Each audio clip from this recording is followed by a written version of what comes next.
Bonjour les filles, je vais vous parler aujourd'hui de ce petit appareil. Alors pour moi, ça fait des miracles, hein. Il permet de laver le pinceau en même pas 30 secondes en fait. Alors que avant, je faisais... des fois, je prenais une journée pour que mes pinceaux ils sèchent et tout.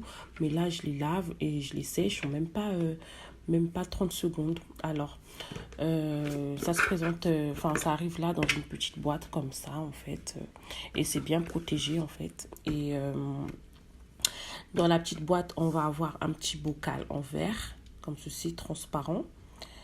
Et un petit truc, genre là où il y a différents bouts en fait, qui correspond aux différentes tailles des pinceaux.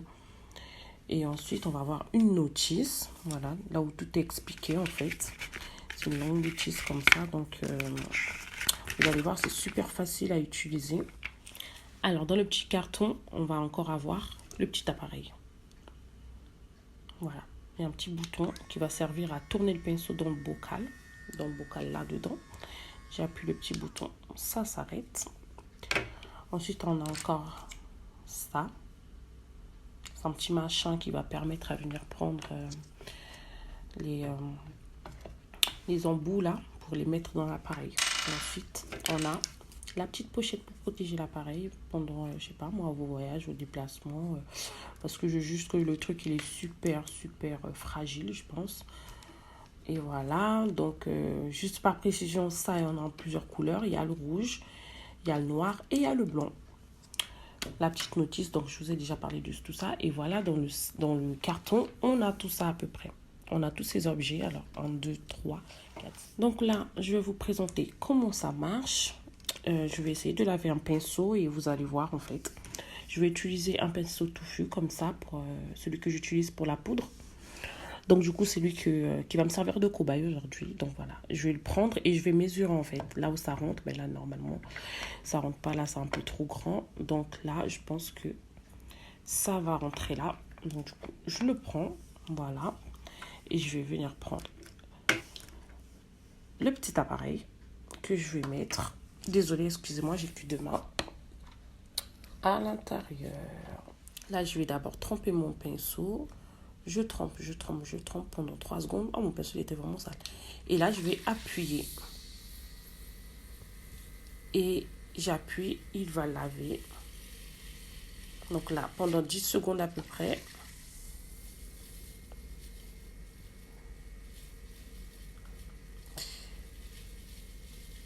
Ensuite, je vais lâcher. Voilà. Donc là, on va dire que mon pinceau il est propre. J'ai pas besoin de le sortir de l'appareil, hein. Et là, je vais le monter un petit peu juste pour le sécher en fait. Là, je le sèche pendant 10 secondes aussi. La même chose. Donc voilà les filles, là vous pouvez remarquer comme par rapport à tout à l'heure, mon pinceau il est beaucoup plus propre, en plus il est sec. Voilà, j'ai pas besoin d'attendre des nuits entières ou des journées entières pour sécher mes pinceaux parce qu'avant c'était galère.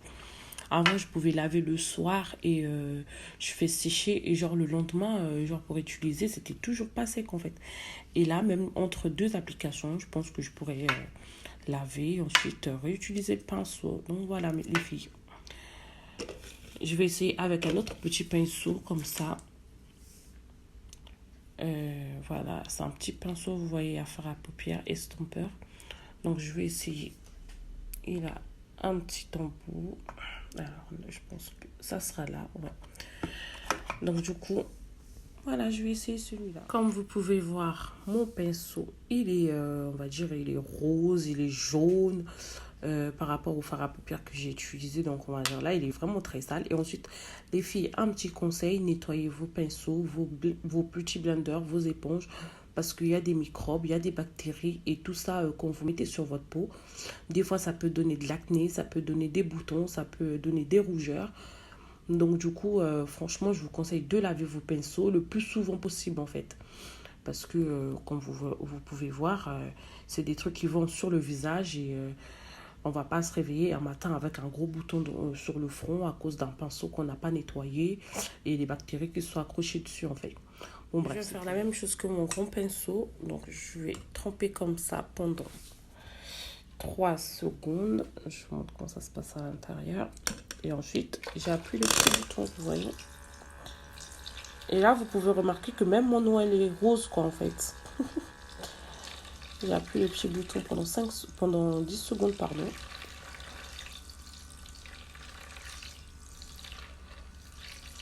Donc voilà les filles, vous pouvez le remarquer, c'est un petit peu moins rose que tout à l'heure. Donc voilà. Et sur ce, moi, je vais vous laisser. Je vais continuer mon nettoyage de pinceau. Je vais nettoyer tout ça. En fait, moi, j'ai un petit défaut. Quand un pinceau, il est sale, en fait, je le laisse. Tout simplement, je prends un autre. Au lieu de le nettoyer parce que j'ai tellement la flemme. Et en plus, ça prend tellement de temps pour nettoyer un pinceau et pour que ça sèche. Donc, du coup, j'accumule. Donc voilà, les autres pinceaux, je ne sais pas là où ils sont. Donc, en attendant, je vais d'abord nettoyer tout ça et ensuite je vais faire une petite capture d'écran de tout propre et tout. Et on se retrouve tout à l'heure. Voilà. Je vais nettoyer. Ils sont vraiment sales, mes pinceaux. Hein. Ils sont vraiment sales. Ça c'est mon pinceau highlighter. Ils sont vraiment très sales.